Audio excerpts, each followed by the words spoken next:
Ар бир досума ийгиликтүү күн, бейпил түн, бакытка балкыган сонун балалык каалаймын. Ал эми түн бейпил болуп, уйку тынч болуш үчүн эмне кылыш керек? Жатар алдында кызыктуу жомок угуш керек. Ал жаатында мен силерге сонун жомокторду камдап койгом.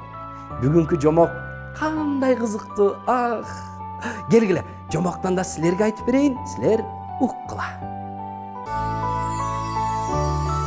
Ана достор, орун алып, жайгашып, жомок укканга даяр болсоңор, Жыргал Сокор бежеңерден сыйлык деген жомогун айтып беремин.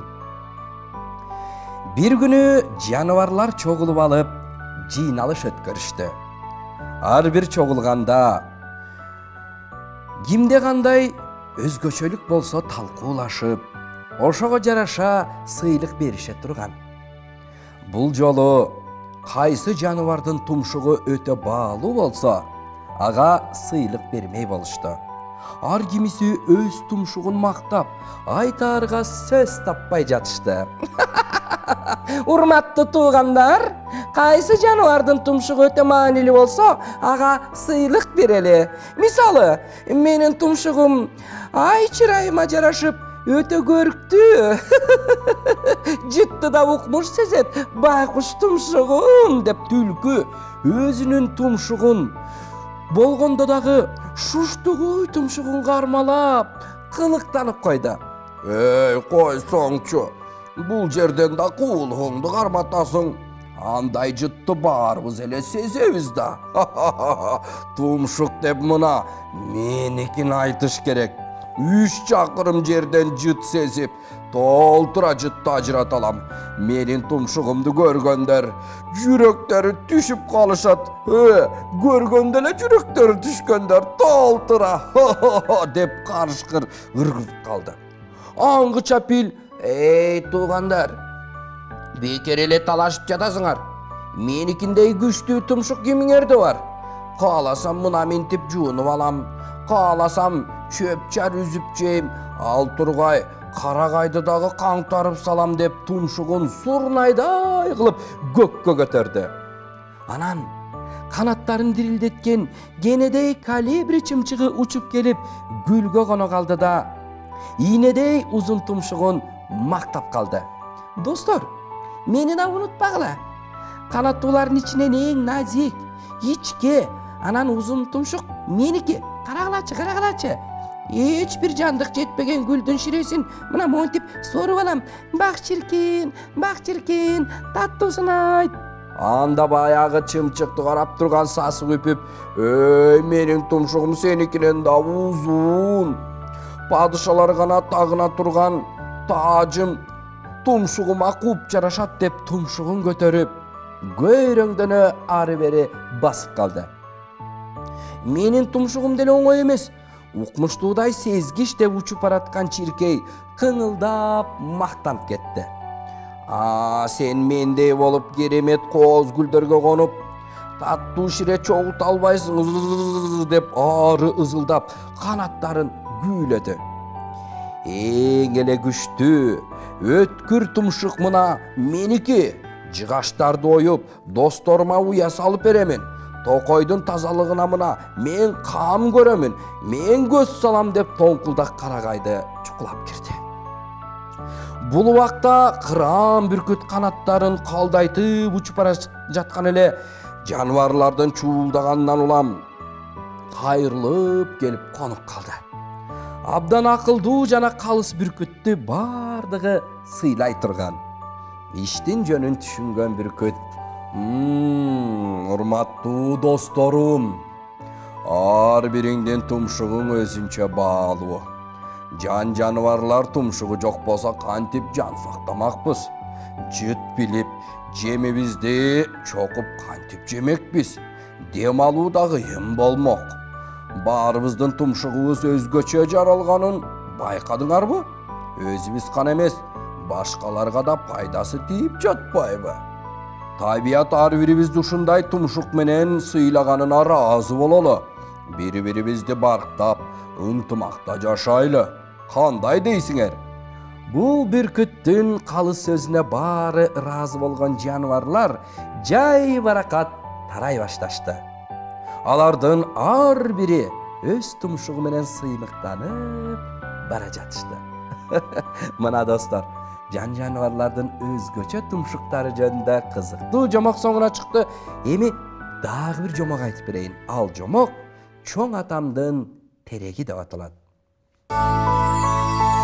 Корообуздун четинде чоң чынар терек бар. Ал айылыбыздагы эң бийик терек. Айылга келе жатканда, тоого чыгып караганда көзгө дароо көрүнөт.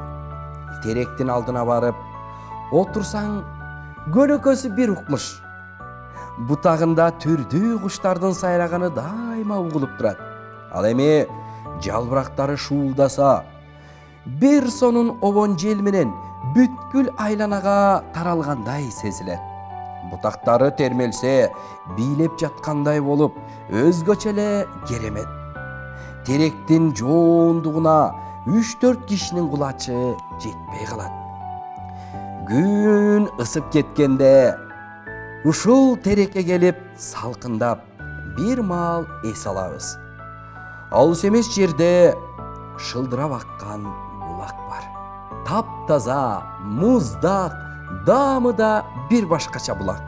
Апам булактын суусунан алып келип, самоорго чай кайнатат. Атам көлөкөлөп эс алгандын ордуна кетмен, күрөктөрүн саптап, чалгысын курчутат.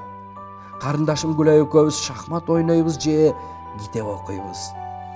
Бир күнү Канат байке да келип калды. Атам менен апам үйдө жок эле. Машинасы менен чаң ызгытып, катуу айдап келип токтоду да сигналын басты. Корого кирип келе теректи көздөй жөнөдү. Кандай балакай? Ден соолук жакшыбы? Машинасынын ачкычын тегеретип, ары бери басып турду да теректи карыштап өлчөп кирди.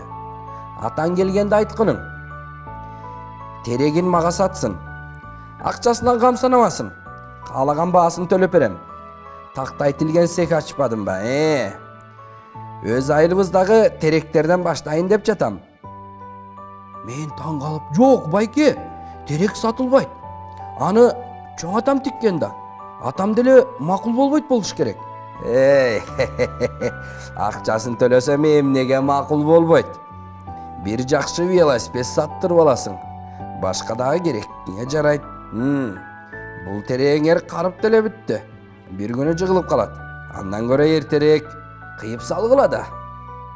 Теректин кыйылып, тактайларга айланып жатканын элестетип, аябай коркуп кеттим. Анткени бул теректи чоң атам да жакшы көрө турган. Ушул теректин түбүндө далай жолу жомок айтып берген эле. Байке, бул жерге биз дайыма отуруп эс алабыз, ойнойбуз. Досторум да көп келет. Теректи мен кыйдырбайм, такыр кыйдырбайм. Кантип үнүмдү көтөрүп сүйлөп жибергенимди мен да байкабай калдым. Чунак бала десе. Эмне тыкылдайсың? Эс алып ойногонго башка тереңер деле турбайбы? Атаң айтып койгонуң макулбу? Ачкычын сөмөйүнө тегереткен бойдон Канат байке машинасына түштү да дагы бир жолу ачуу сигнал басып зуулдаткан бойдон айдап кетти. Канат байке келип кеткенден кийин ойлона баштадым. Атама эч нерсе айтпай койсомбу? Улуу кишиге эмне каяш айтасың дебейби? Теректи сатып жиберишсечи? Жок, сатпайт болуш керек. Бул теректи чоң атам арнап отурбады беле. Өзүнүн терегин да кыйдырмак беле.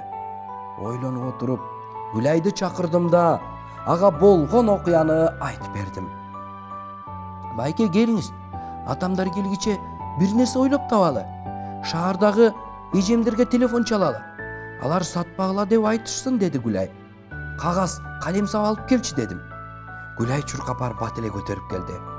Терек сатылбайт, терек сатылбайт, терек сатылбайт деп жаздык да коронун кире беришинен баштап терекке чейин чаптап чыктык. Бул жазууну теректин айланасына да чаптап койдук. Атамдын келип калганын да байкабай калыптырбыз. Ой балам, эмне эле кылып жатасыңар? теректи ким сатканы жатат? Ата, теректи сатпаңыз. Атамды кучактай калдым. Болгон окуяны Гүлай экөөбүз алмак-салмак жарышып айтып берип жаттык. Теректи сатпай калайын. Бул чоң атаңардан калган эстелик да. Өз терегимди өзүм кыймак билем. Бул терек дагы далай жылды карытат деп карындашым экөөбүздү кучагына кысты. Ура! Чоң атамдын тереги сатылбайт, сатылбайт деп биз теректи айланып ойнап жаттык. Мына достор, кызыктуу жомок бекен? Силер дагы ар дайым бак дарактын алдына барып, көлөкөлөп отуруп алып китеп окугула, жаратылышты сүйгүлө, анан ошол көлөкөсүн тартуулап, жемишин төгүп берип аткан бакка сөзсүз суу куюп кам көргүлө. Кайдастар, ушундай кызыктуу жомогумду бүгүн аяктайын, силер болсо уктагыла. Бейпил түн.